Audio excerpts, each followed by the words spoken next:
All right. When you're done with that, just come back to me. Give it to me. I'll handle it. And then there's going to be there's going to be a Q&A at the end. Q&A. Okay. Are you going to hand the mic? Okay. So it's up to you to be the enforcer. You have to tell people to hold their questions until the microphone is in front of them. They're not going to hear the sound over the PA system in the house. It's strictly for the recording and the live stream. Okay? All right. So you'll deliver the microphone. Yes. All right. Yeah. Sounds good. Okay. But you're going to have to, these people are going to like, is it fuel? Wait till the mic. Okay. We'll do. Groovy. We'll do. All right.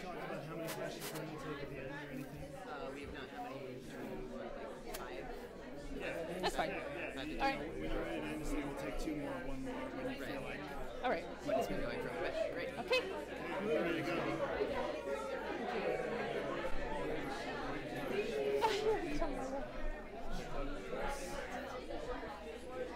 Where do you want me to stand? Over here. Stand off the side and then you can see. All right. Let me put this here.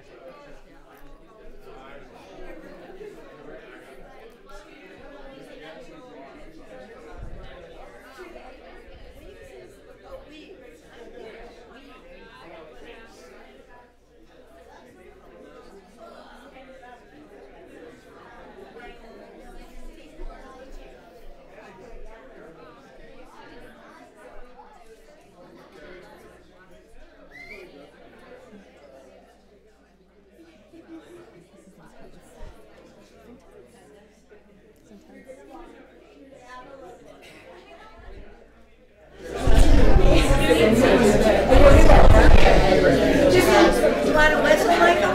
Oh, no, I'm waiting for the camera guy. Oh. Wow, look how many sponsors. Let's start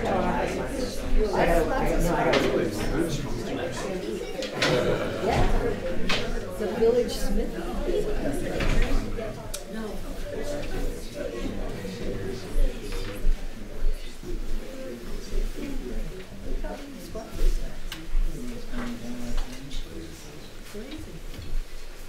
Hi, everyone. Welcome to our second Naturalist Night.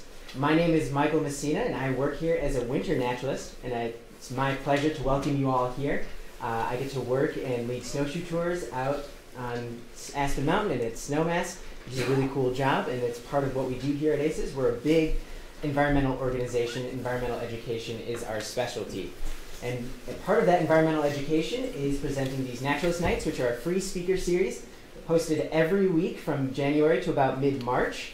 We host it twice a week, once in Carbondale about 5:30 on Wednesdays, and then here at ACES at 7 o'clock on Thursdays. And these are brought to you in partnership with ACES, the Roaring Fork Audubon, and the Wilderness Workshop. And so now I'd like to take a moment to thank all of our sponsors that make this possible. Without them, we wouldn't be able to put these together, and I'd like to give a special shout out to our featured sponsor for tonight, which is Reese Henry Accounting. Also, if this is the only Naturalist Night that you can get to in person, that's okay. We air these every week on Grassroots TV on Channel 12 Up Valley, and Channel 82 Down Valley. Also, if you can't watch it live at that point, these will be on the ACES website or YouTube channel afterwards for you to view at your own leisure. So then next week's presentation is going to be Melanie Armstrong, and her presentation is going to be Nature Should Be Free, Public Claims to the Public Lands in the 21st Century, which should be a very interesting topic and a very timely topic as well. But we're not here for that tonight. Tonight we're here to hear about the osprey, the ultimate fisher, the osprey, and I'm here to introduce Jasmine Finks.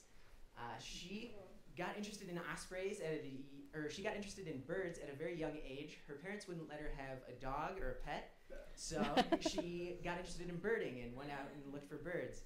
And that continued throughout her life until about 6 years ago when she found an osprey cam and saw ospreys for the first time in action and realized just how cool they are and decided to dedicate her work and studies to that. So now she's getting her Master's of Science at University of Colorado in Denver, and she also works for the Boulder County Parks and Open Space Osprey Camera, where she moderates the forum and creates an open community and a welcoming community that all just loves ospreys and can enjoy the awesomeness that is the osprey. And without further ado, here's Jasmine.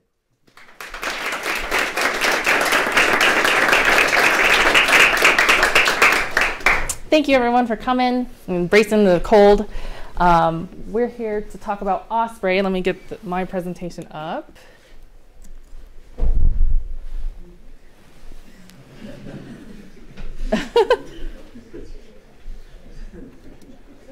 There's something behind it that you move it.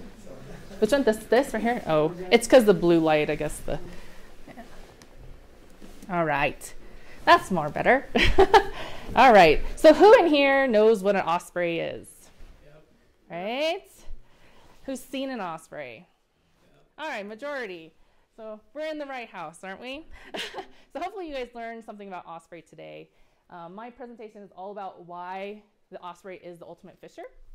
And our agenda this evening, we're going to start out with identification, then go into classification and habitat, and then we're going to go on to some cool adaptations that the osprey have to become the ultimate fisher, and then go through a life cycle from hatch to fledge, and then future of ospreys, and then we'll have a Q&A session at the end of the talk. So first, we're going to start with identification.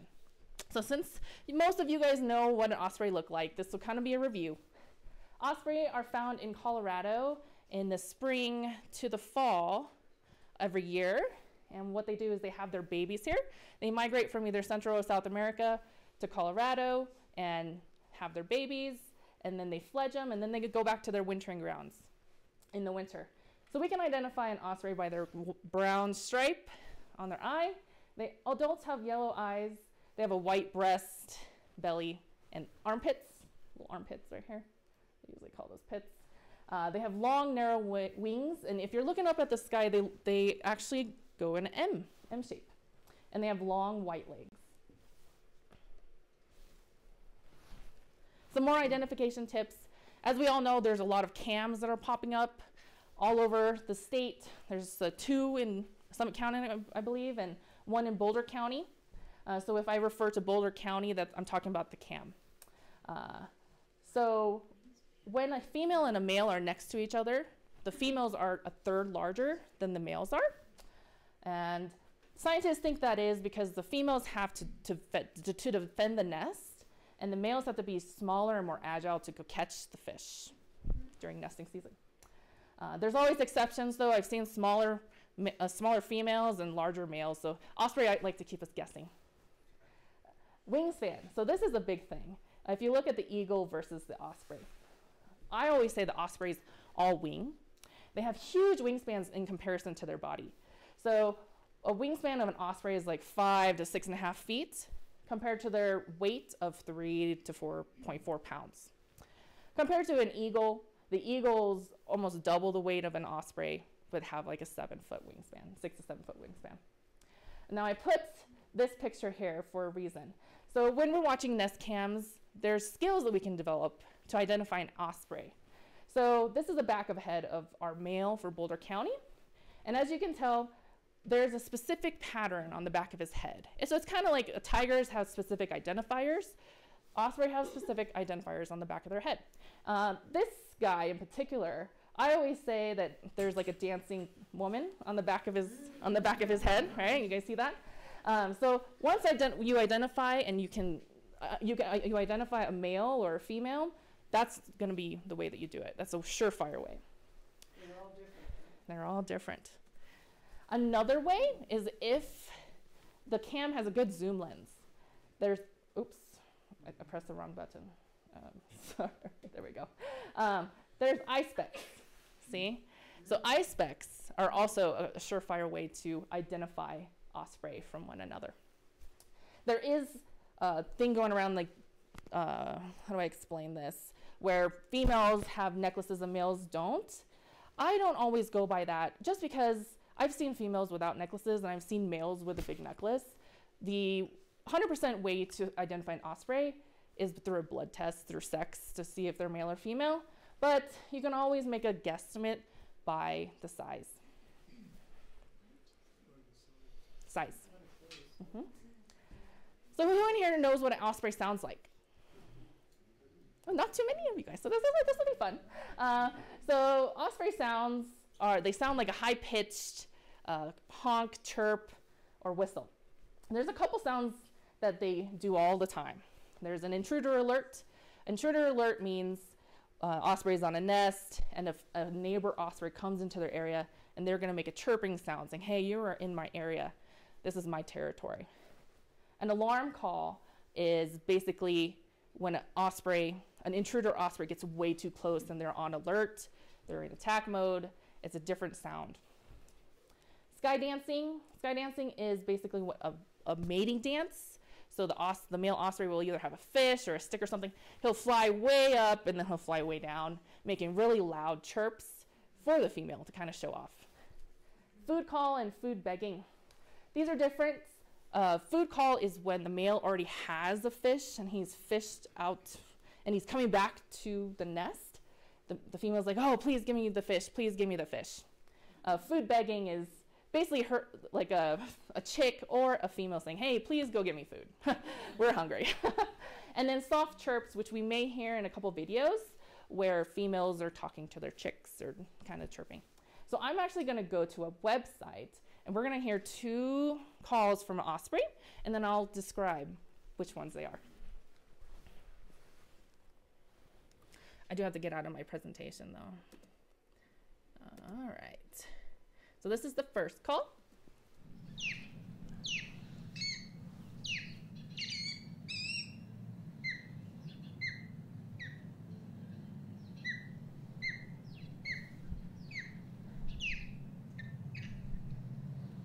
So you can kind of hear it's a combination of whistles and chirps. This is the alarm call. This is when something is way too close to them and they are alarming. Not too fierce, but it's all right. It works. The second call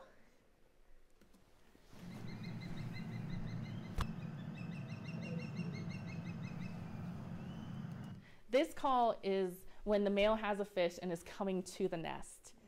So, and if you watch osprey cams a lot, you'll kind of identify all of these calls and you'll know exactly what's happening on the nest, even though you're not watching.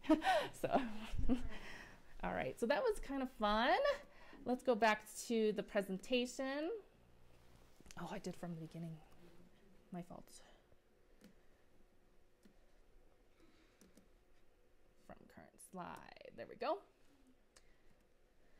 So the next thing I'm going to talk about is classification. So osprey are unlike any other raptor in the world today. They are in their own genus, and they have their own species.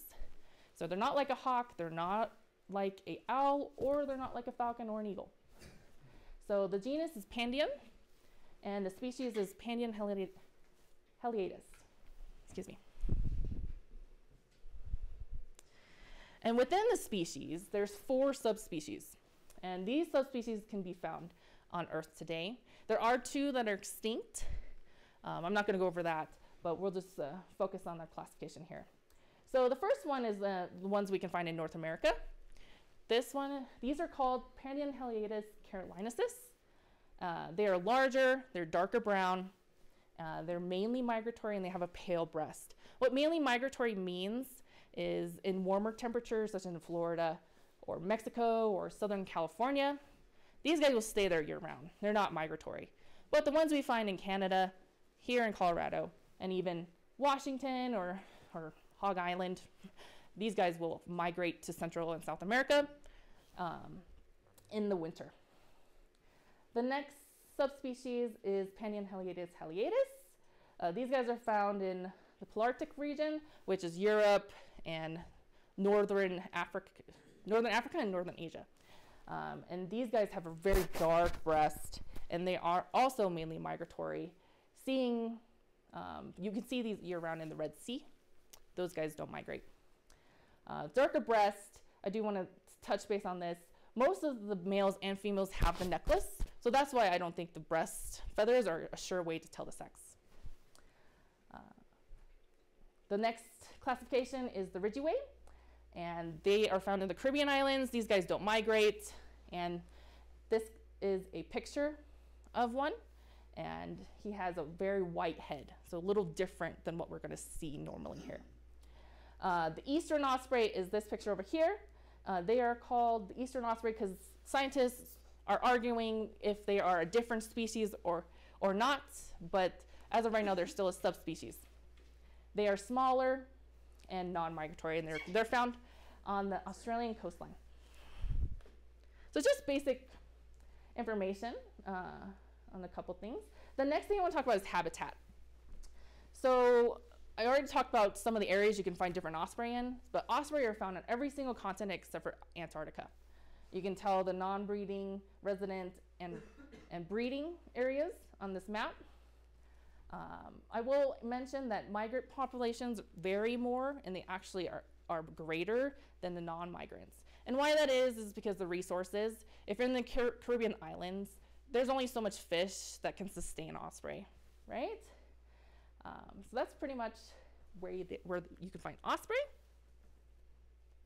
Habitat. We all know where osprey live, right? I always call them the best real estate investors.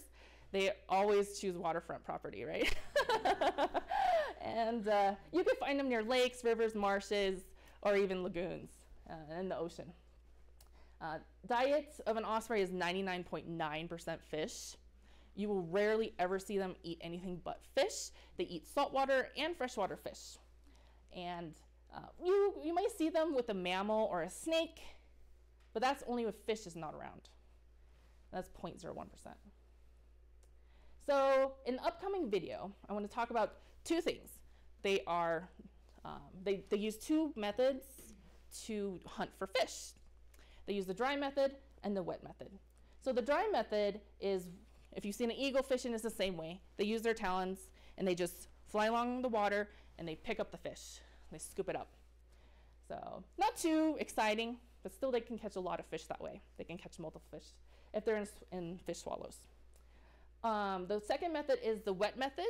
So what this is osprey will have their talons out, head down, wings back, and they dive up to 3 feet down into the water on top of a fish, grab the fish, and try to get airborne immediately. And we will watch a video with both of these methods.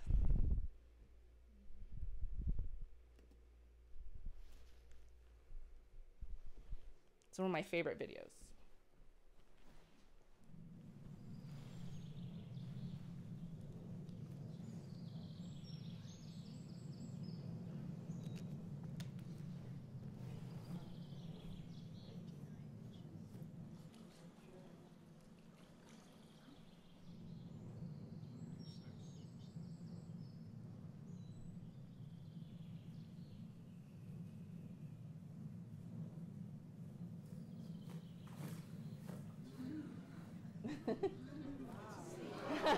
He got a lot of fish that time, right?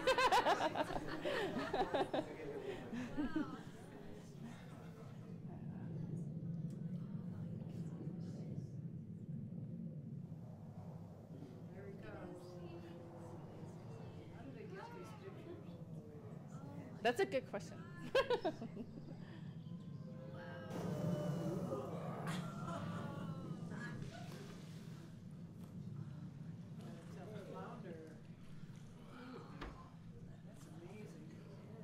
Pretty cool. And they can actually dive from 30 meters in the air, and they can reach speeds to 20 to 50 miles per hour.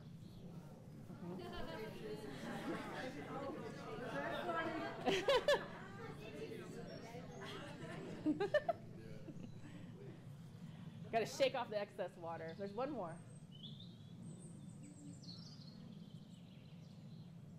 This is a back shot.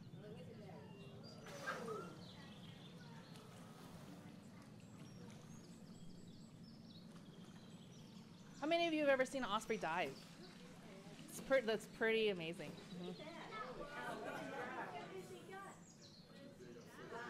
That's a big one, huh? That's Thanksgiving dinner. All right.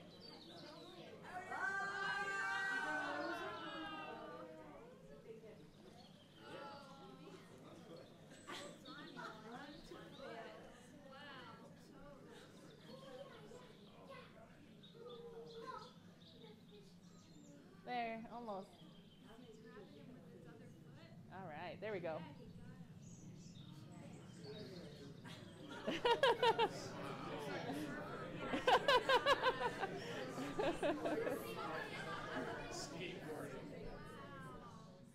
Back to the nest he goes, right?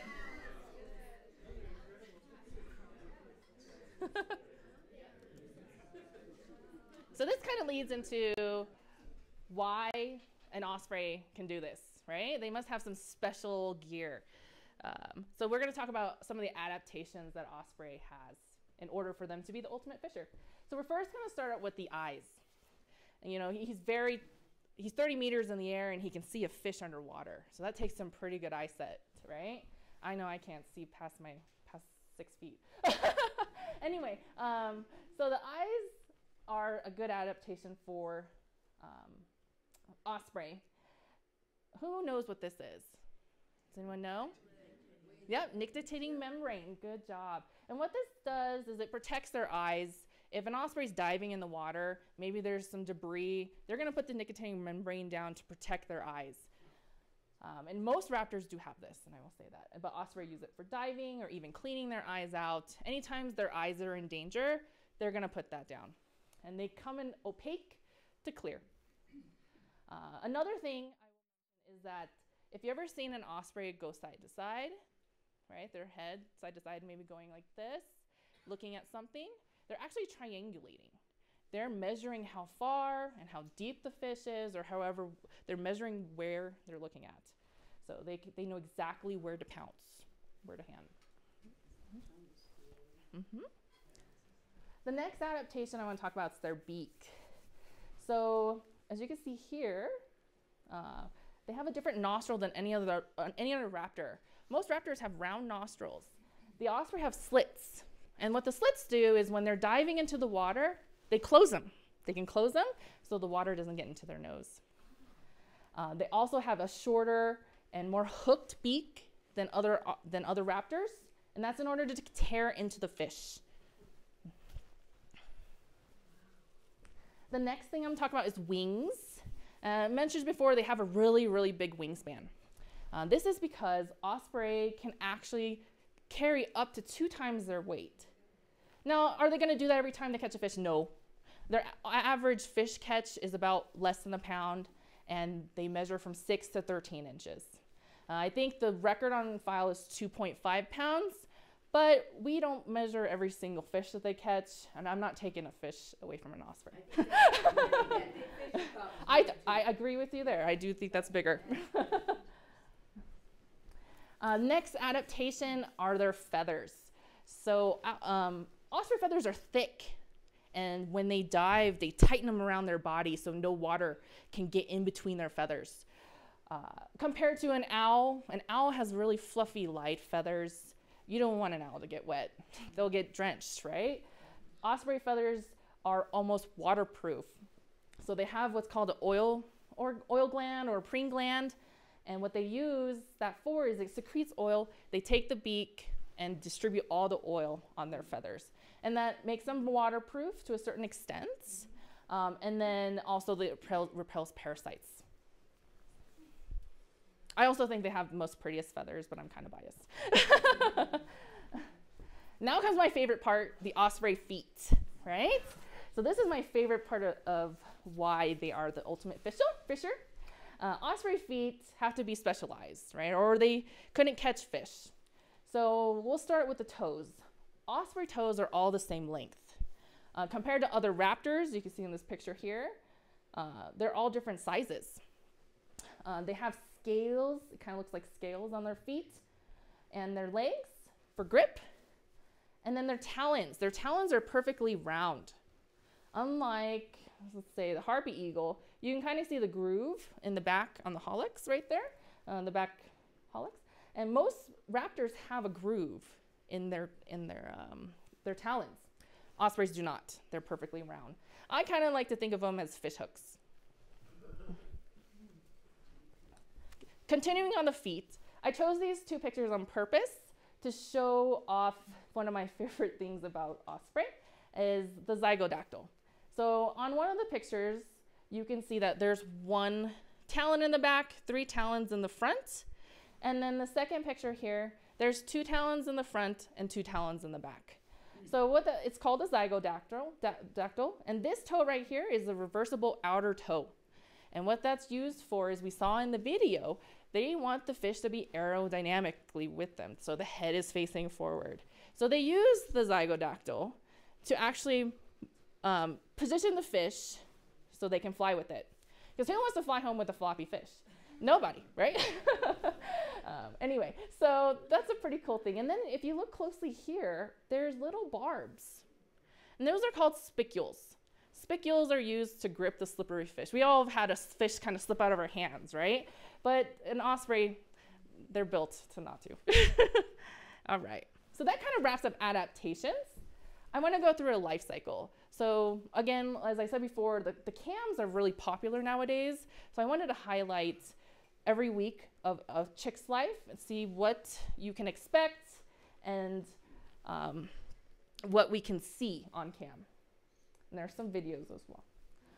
So let's first start out with the nests. So the nests, as we all have seen, are huge, right? They're humongous. Osprey prefer open areas, and that's because they have such big wings. If you've ever seen an osprey land in a tree, it's not too graceful. It takes them a couple tries. It's because they're not proportionate. The wings are so big. And then osprey are said to be more bonded to their nests than their mates. And what that means is, say a male and a female are constantly together and they've raised successful clutches year to year, and one of the female or the male passes away. What the other osprey, the single osprey, will do is wait at the nest for another mate to arrive. So they're more bonded to their nest than their mate. They can weigh a lot. I think the record was almost a ton. So they just keep building up and up and up. So at the beginning of March, middle of March, sometimes end of March, depending on the elevation. Higher elevations, osprey tend to take a little longer to come back because of the snow melt off and etc. So the male and female show up, they start to rebuild the nest and they start to bond together. So the male will bring fish to the female from both of them starting there. Bonding occurs frequently, mating will occur also frequently, but more frequently when the female is ovulating to ensure that the eggs are fertilized. This is a picture of the Boulder County nest cam. These guys have been together for over 10 years. And the male is actually feeding the female. So they have a very strong bond. Next is egg laying. And as you can tell, osprey eggs, this is actually a replica. They lay their eggs 1 to 3 days apart. And they're a little bigger than a jumbo chicken egg. And they have speckles on them. And they come in all sorts of different colors, as you could tell on the slide here. This year, I joked around and said, oh, the female ran out of ink. That's why number 4 is the lightest. And average clutch size is 1 to 3 eggs. 4 eggs being rare about 1% of the time. The longer the two osprey have been together, the more successful they are. And that's why we have 4 eggs usually every year. Compared to a new couple, they're probably going to have 1 to 2. So I actually have a video, and this is of the Boulder osprey laying an egg. And if everyone wants to be quiet, we might hear what sounds she makes. I might skip over a little bit.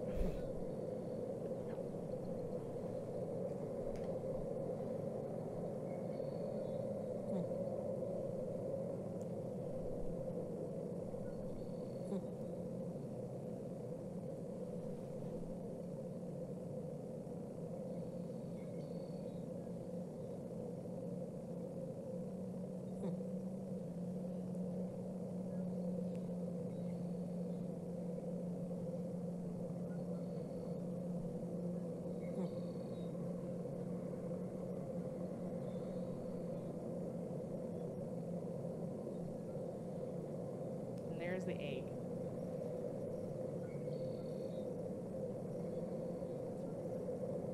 It's right there, and she's checking it. So we heard the little we call them little grunts. And that's when the egg's coming down the egg shaft. and she's actually having contractions. And you can kind of see her contractions as well. So I just thought that was pretty cool. I wanted to share with you guys. You don't see that every day. What's the percent of time that they're in man-made nests? We'll get to questions right at, we'll do questions at the, no, that's okay. Thank you. So the next thing is incubation. So after the eggs are all laid, the female will begin to incubate. There are times where the female will delay incubation. And I always say my motto is trust the osprey. Even though there's an egg in the nest, she knows what she's doing, even though she's not laying on it all the time. She's not sitting on it all the time. If there is delayed incubation, they're not going to hatch in the order that they were laid. They're probably going to hatch 3, 2, 1, 4, or 2, 3, 4, 1. So it just depends when she starts to actually incubate around the clock. Eggs have to be at a constant temperature and constant humidity. She knows what she's doing. We just let her go, right? Both male and female will incubate. Mostly the female, they actually develop a brood patch that's right here that's featherless, and the eggs will actually be against that to keep warm.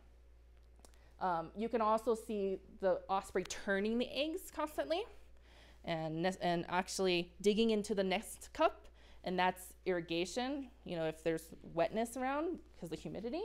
And also, if you know about chickens can stick to the side of an egg if it's not properly rolled, and that can happen with an osprey as well. The next thing is, I think this is the second most exciting part, is hatching, and it's waiting for these little babies to come forth. So 37 days later, we're gonna see some osprey chicks. Chicks have a little egg tooth. You can see that little white on the beak, and the egg tooth is used to make a pip right there. So a pip is usually star-shaped in the egg, and what the chicks will do is they will make it like a can opener as soon as they pip out, and they'll cut around the egg and push themselves out. And it's an anxious time for both the mom and any of the cam watchers, because we're waiting for babies, she's waiting for babies. You can actually, if it's a really good microphone, you can hear the chicks make sound before they're out of the egg, and the mom is always listening. So every time on the nest cam that the mom gets up, we're always looking for a pip, and so is she. So I will note that osprey eyes will change 4 colors in their lifetime, and when they're first hatched, they are color blue.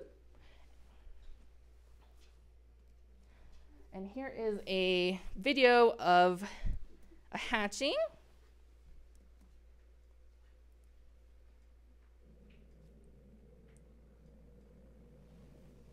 Pretty quick. The chick is usually the wet one that's come out. It's right there.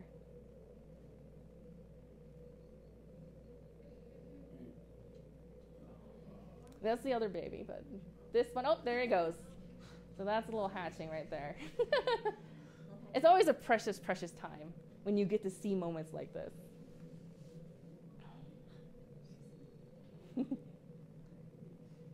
And that's our female from Boulder County. All right, so we'll stop it there.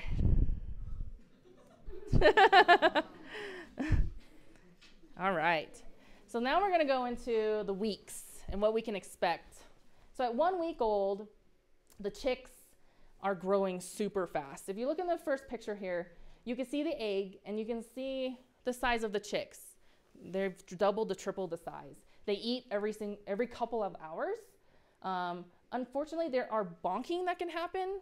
That's just because they're a bird of prey. The strongest is going to survive. We call it bonking. It's just kind of a nest term. I'm going to use some nest terms that the nest watchers have made up, but they're not really official terms. But bonking is when the older chick will peck at the head of a younger chick in order to be first fed. So, and you can see this is probably the first chick that hatched.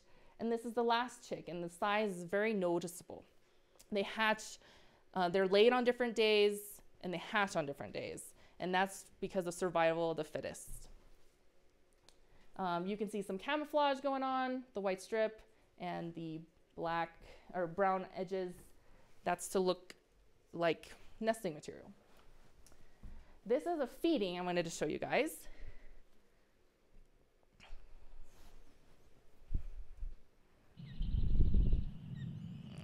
skip over it real quick.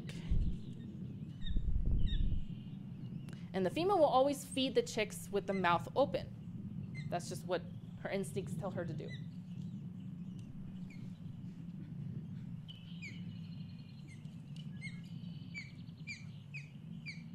And this is the soft chirping that I was talking about. She will soft chirp to her babies.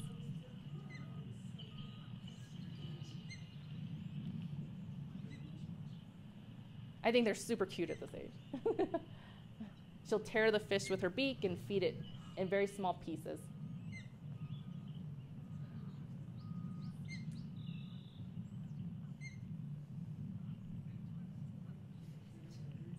Lots of patience, huh?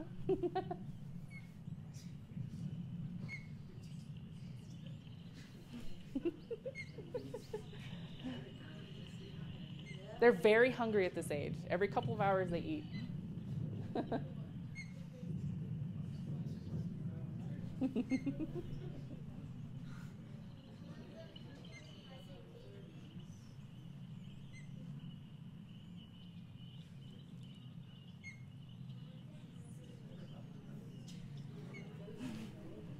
All right, I'll stop it here.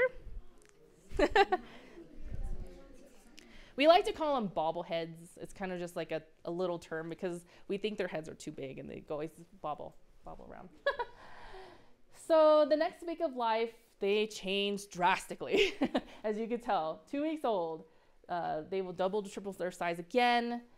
Alan Poole, which is a famous ornithologist, he calls this the reptilian phase. They kind of look scaly, right? And they kind of look meaner than they did a week ago. Reptilian phase, their eyes will turn another color, which is amber brown. Right after they hatch, their eyes are blue, and then like a couple days later, they turn black. If I didn't say that, I'm sorry. Then their eyes turn amber during this week. Chicks will be rambunctious and come out of the nest cup. And there is siblicide that can occur at this age. From 2 to 5 weeks is when that can happen. And what siblicide is the bigger chick doesn't let the younger chicks eat. And that's if there's not enough food or circumstances that are happening that are out of our control. And again, these are birds of prey. They want to make sure that their species are continuing, and how they do that is survival of the fittest. So nature can be cruel sometimes, but hey, this is the way we watch Osprey, right? It's the Osprey way. That's what I say. So I wanted to show you guys a video of a crop. So during the second week of life, the crop actually gets to be a crop. So a crop is a pouch right here. You can tell right here. And they store a ton of fish in that.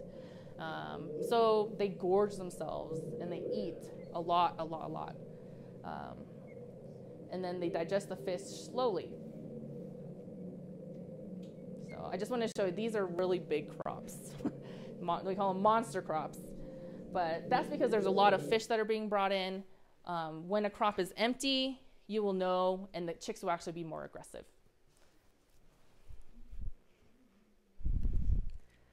So at 3 weeks old, chicks will, again, they're continuing to grow. The male will continue to bring in the fish for the whole family. Juvenile pin feathers can be seen. They have buff tips. So they're brown with buff tips, so we can see the buff tips peeking in.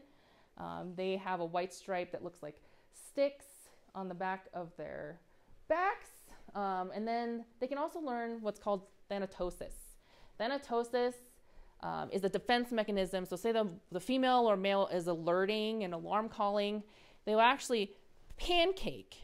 We call them pancake, but they really lie flat on the nest to act like they're dead. And to try to blend into the nest as much as possible. And I actually have a video of thanatosis that's pretty good here. Oh, not 4 weeks yet.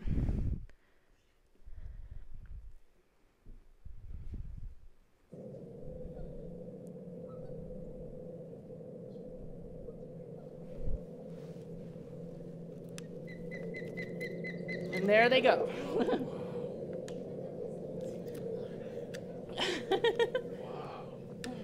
So that's thanatosis in a nutshell. Do you mind sharing that again? Yeah. And what age are these, do you think? These are older than 3 weeks. These are about 5 to 6.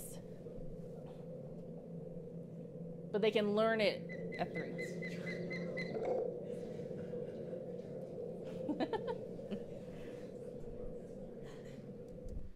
All right. Pretty cool things we're learning today, huh?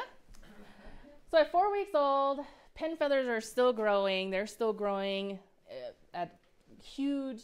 They absorb a huge amount of fish. I wanted to show some pin feathers that are growing. So these are on the tail, and the sheath is what comes out of their body, and the feather is inside of it.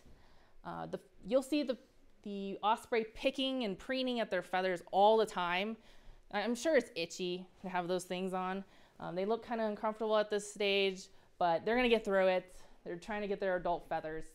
And that's kind of what a pin feather looks like.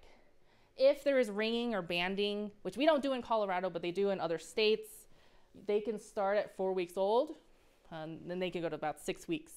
And what banding is their little things put on their legs, and you just track them. You're not tracking all the time, but say they survive and come back to the nest as juveniles or young adults, and they have one of those bands. It has a number on them, and we can identify them and see where they've come from and know that they have survived. We can see chicks looking at their surroundings and imprinting on the area. Sometimes chicks will pass a pellet or a casing, whatever you want to call it. And what that is undigestible material from a fish. Most likely, osprey don't do this a lot because they digest all of the bones in the fish. But there are some things that they can't digest, like the gill flaps. They're pretty hard. They'll spin them back up if they can't digest them. So I wanted to show you guys the osprey growth rate chart. So around 30 days, the male and the female chicks reach their fastest growing point. So they're going to be consuming the most fish at this time.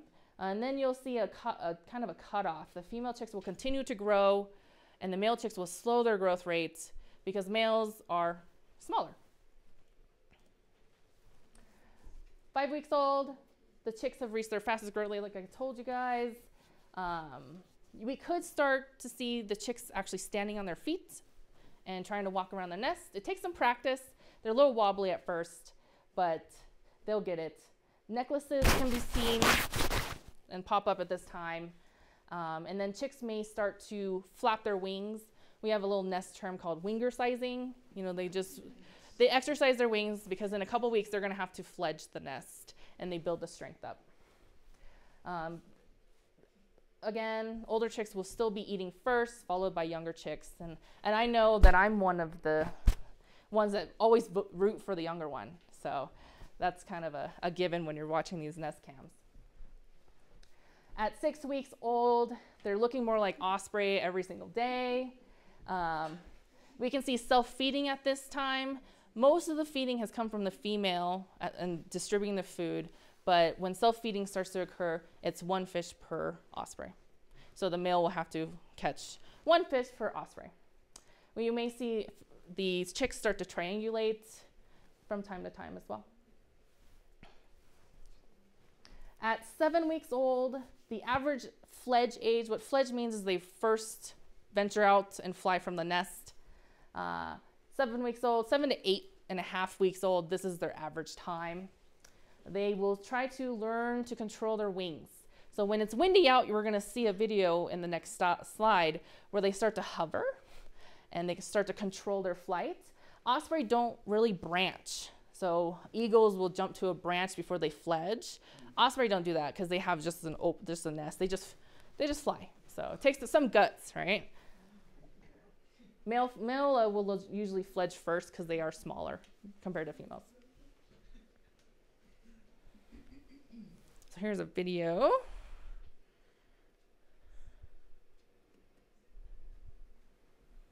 I'm gonna skip over.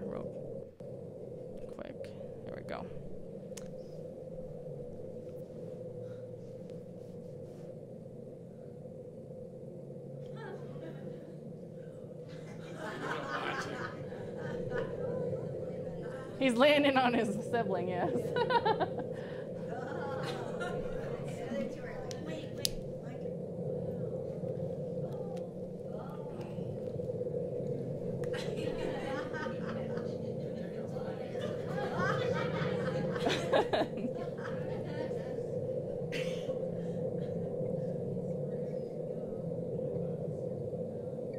They all kind of get into it. Yep.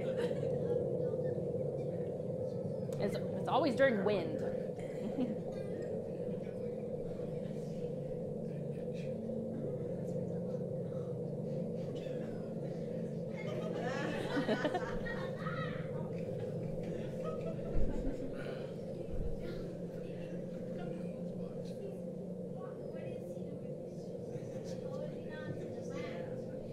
He's not ready to go yet, so he's holding on.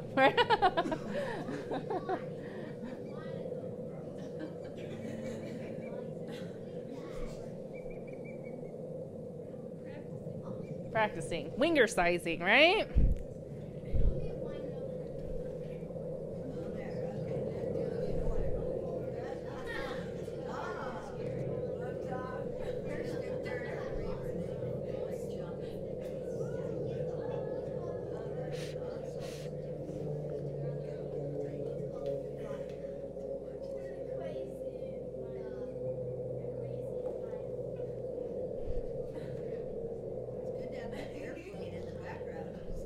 It's the wind.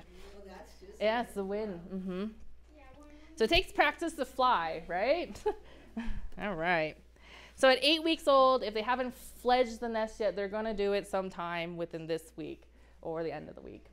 The parents will continue to provide for the chicks and bring fish to the nest for the remaining of their days at the nest. Chicks will continue to come back to the nest to eat and sleep. Sometimes they'll sleep off the nest. It depends on how adventurous the chick feels like. And then at this 8 weeks, they will be very vocal. They're going to be calling out to the male for fish. They're going to be defending the nest for themselves. They're going to be owning their nest. This is their nest. So you can see some territory fights sometimes, which are pretty exciting at this point in stage, because you don't always see an osprey on the cam. You're always going to be excited when one stops by. Here is a Fledge video.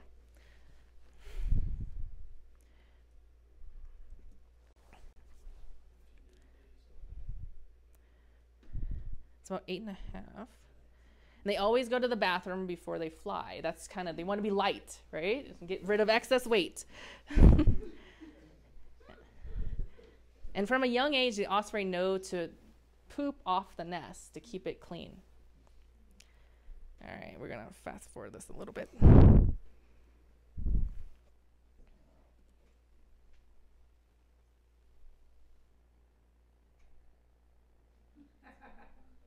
Thinking about it.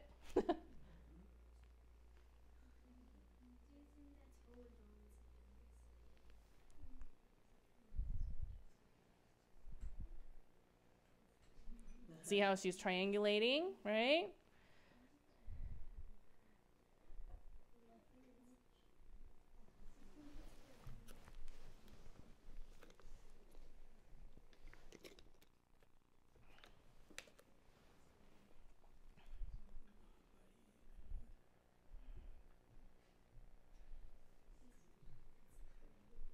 It takes a lot of guts. But she was made for it.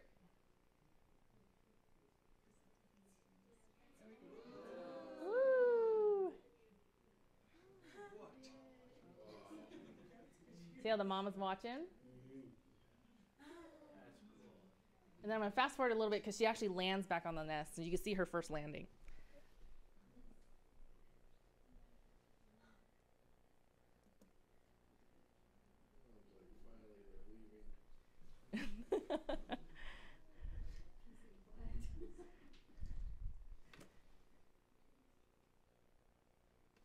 We'll see it in a minute.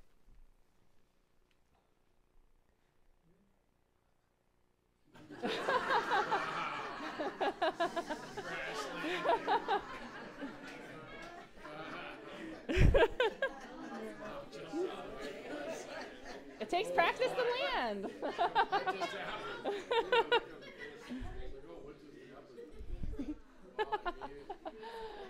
So it takes a lot of practice to land, but that was okay. She aimed for her mom.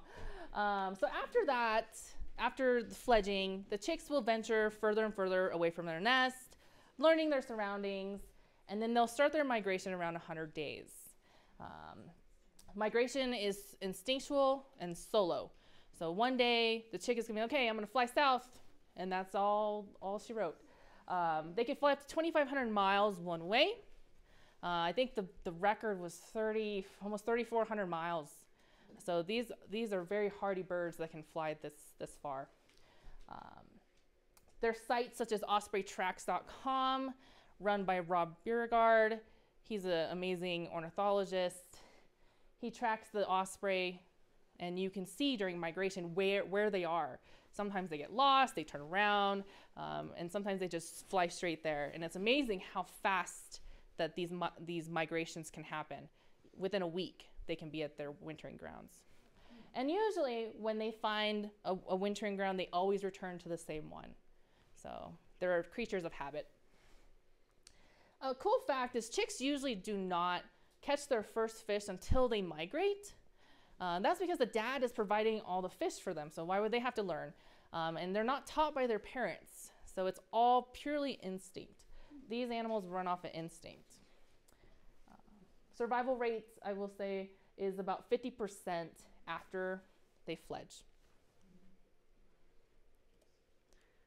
So after migration, they get into the juveniles are in the wintering grounds. What's going to happen is they're going to change their plumage. They're going to go to the adult osprey color. They're going to lose the buff tips, and their eyes are going to turn yellow. Young osprey will stay in their wintering grounds for 2 to 3 years before returning to their natal grounds. Males are actually more likely to return closer to their natal nests than females. And the reason why they return is they want to start a family. They want to start breeding. It does take a couple of tries, and it takes them about 3 to 5 years of age for them to do that. Osprey can live up to 25 years. So if they're successful every year, they can raise 3 to 4 babies a year, or 2 to 3 babies a year. So that's hopefully continuing on the species. So I want to end with the future of ospreys. There's a couple things that we as humans can do, and a couple things that scientists are working on right now. Osprey are not threatened. They're not endangered in any way. The populations are continuing to increase. As nests are more successful, so is the population. Osprey are very sensitive to their ecosystem. So I don't know if you guys know in 1960s there was DDT, a pesticide that was widely used. What that did is made the eggs very brittle and they broke. So DDT was banned by the government, and then osprey rebounded. So did eagles and a bunch of other raptors. So currently scientists are studying mercury levels in fish and even radiation levels to see how it affects osprey. And what we can learn from that is when we're eating fish as well, we might connect with them. We might see, okay, well, if an osprey is sick from eating this fish, we can be sick from eating this fish, right? Another thing is osprey are notorious for trash collecting. They like to bring balling twine to the nest. They like to bring all sorts of trash, just recycling, everyday things that we can do to help prolong the osprey life. Osprey have adapted to being around humans, making sure that we're not disturbing nests if we want to see them. There are boundaries set by U.S. Fish and Wildlife in order to view the nest. And then also monitoring the pollution and habitat loss can be very important for ospreys, to continuing on ospreys for a long time. And then I just wanted to note this picture over here is a female that visits the nest every year, and she has an injured eye, which is why her eyes are 2 different colors. So I just wanted to show you something that could happen. We don't know what happened to her, but injuries can happen, and they can survive with an injury, an eye injury, and she's proven it time and time again. So I want to end with questions. I want to thank you for your time. I want to thank you guys for listening to me and my passion for ospreys. I hope that each and every one of you has learned something today, and we got some laughs, and she's winking at you right here. Yeah, thank you.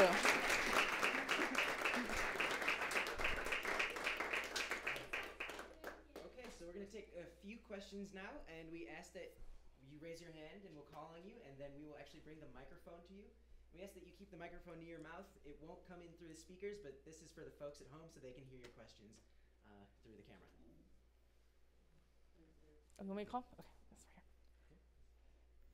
So when they couple up and then migrate, do they migrate together? They do not. So they just rendezvous back at the nesting spot the next year. See you later? Yes, they do. Yes, Okay. they're all solo. Mm-hmm. Okay, so when they're down in the warmer climes, they're just hanging out as individuals and... Yep, just vacation home. I mean, they have it made. And when they migrate 2,500 miles, do they do it in one shot, or do they hop their way down? It depends. Some do just fly straight there, and or within 7 days they are at their wintering grounds. Some will stop off at other nests or even rivers and stuff, and take a longer period to migrate. And if they're going down there and spending their first 3 to 5 years down in the warmer climes, why bother coming back? Why not just mate down there? It's because of the climate. So I don't know if you know about the Amazon River. You know, it swells and it goes down, and then migrant osprey actually they distribute themselves more, and they have a better survival rating, if that makes any sense. So how do I explain this? I'm sorry. I had it. They spread out? Yeah, they spread out. It's better for them to be migrant, and their population will vary more, but then the population will be bigger because they're in a wider area. So If they come back north. if they come back north. And spread themselves over a greater Correct. And I will mention that the Caribbean island ospreys, they don't have as many babies as the migrant osprey do, because there's dangers of migrating. And the Caribbean island population stays like this, where all the other migrant population will go like this, depending on weather conditions and other factors. So when the northern ones go south, they're actually flying over the top of the guys who live in the Caribbean. Sometimes I have heard and I've read in a couple books that the osprey will avoid migrant osprey areas and go in another area. Mm-hmm. Thank you. Good questions. I saw this young man's hand Yeah. up for a while here.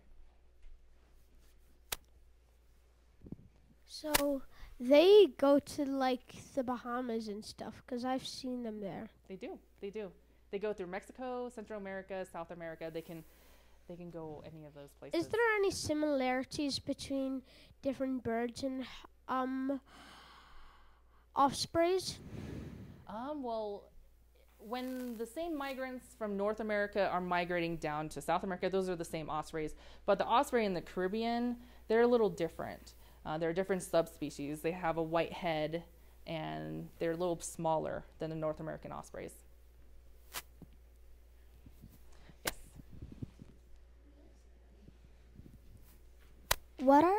How did ospreys get their name? That's a good question. So it actually came from ancient French, and it's from bone breaker. And they thought that the osprey would drop bones and the bones would break. So that's kind of where osprey came from. It's Old French. Mm-hmm. Way in the back. I might be taking you too literally, but in your description of the male versus the female, I'm puzzled by the fact that the talons are the same size for the male and female. If the males are really the fishermen, it just seems like it could be an interesting adaptation or a way to differentiate between the males and the females. That's a good question. So the legs are actually a little thicker on a female, and that's another way, but it's really hard. Talons are even though they're not nearly as much as fishermen, according to what you're Correct, correct. And not all osprey talons are the same exact size. They vary because there's bigger osprey and smaller osprey. I haven't measured a lot of osprey talons, but that's a good observation. Maybe we can look into that. Did you have a question up here? I'm just wondering, when you saw the, Yeah, thank you. Microphone. when we initially saw the osprey picking up the fish, Yes. The one in particular with the very large fish, would that have been, if he were feeding himself, would that have been a snack or dinner or for the whole day and his wife, or? That's probably for the whole family. Usually that's a really good question. Usually the male osprey will, eat the head of the fish and then bring it back to the nest. As you can tell in some of the other videos, you saw like a headless fish. That's because the floppy fish can hurt chicks and stuff like that. We don't want them to get injured. And then the nutrients in the head is actually really good. He's doing all the fishing. He's doing a lot of energy. He's going to eat the head of the fish and then bring it to the nest when he's done. We've got enough for a couple more Couple more questions. Okay, right here in the gray. Okay, so it sounds like the osprey is the only species in its genus. Correct. Right? What other genera are in the family? That's it. You know? Yeah. Or is it in one genus in the family? It's one genus, one species, 4 Okay. subspecies. All right. Yes. So can you back up? Back further up from to family. Just curious, like how far back in the lineage you have to go to its closest relative. You know, that's a good question, and I do not know the answer to that. So that is a very good question. But Pandione, Pandione is the class, or the family, I'm sorry. I think Pandione, they're the only one in there as well. But the accipiters, there's the Cooper's hawk, there's other accipiters out there. Right. Sharp shinned. Okay, thank you. Yep.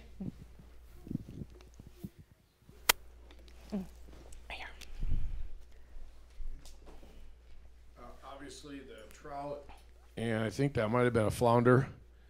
That the fish, the diving, the wet dive was the flounder. And then on another chart, you had some other fish like pike. What other fish do they eat? They eat all sorts of different, I think over 80 species have been recorded that they eat both saltwater and freshwater. They're going to catch whatever fish they can. I know some osprey prefer trout or bass over flounder because flounder is kind of tough. But yeah, anything that they can get. Good question. Maybe one more question? One more question. Way in the back. Yes. You're having some good questions tonight. We have a pair of osprey in Woody Creek that has tried for 3 summers to build a nest unsuccessfully. And I'm wondering how easily they give up. I mean, is there a chance they'll keep trying? They will keep trying. It's in their instincts to breed. So maybe they won't be in that particular spot anymore and they'll choose a different nesting area, but they will continue to try. If there is a bonded pair and they just don't have a nest, they will build a nest on top of a light pole. I've seen it on top of a dead tree, even a rock, like on a ledge. I've seen it on a ledge as well. But if you have a platform, hopefully that will attract them. But what attracts them mostly is if the nest is kind of already there. Yes. Oh, it's been blown away. Oh, they have to rebuild. So that's tough. They're going to have to rebuild the nest and then try to start a family then. So. One more question right here? Okay, one more in this last one. And this goes with the last question. Would that, we see that several areas in our valley, we say that they need to play house for a few years. Would that be a reason that the nest is not stable? That they wouldn't really have eggs? It takes practice to become a parent. So even if they have a nest structure and they have an actual nest, it's going to take practice on incubation and feeding. Most likely they won't be successful within their first couple of years. Sometimes the female will feed one chick and then the other chicks will pass away, unfortunately. But once they get it, they're gonna be pros at it. And those are the ones that you want to observe, and those are the ones that are going to prolong the species. But yeah, it takes the practice. Thank you.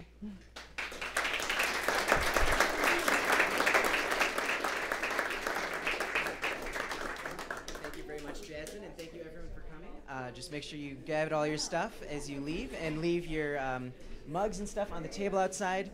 And are you going to be available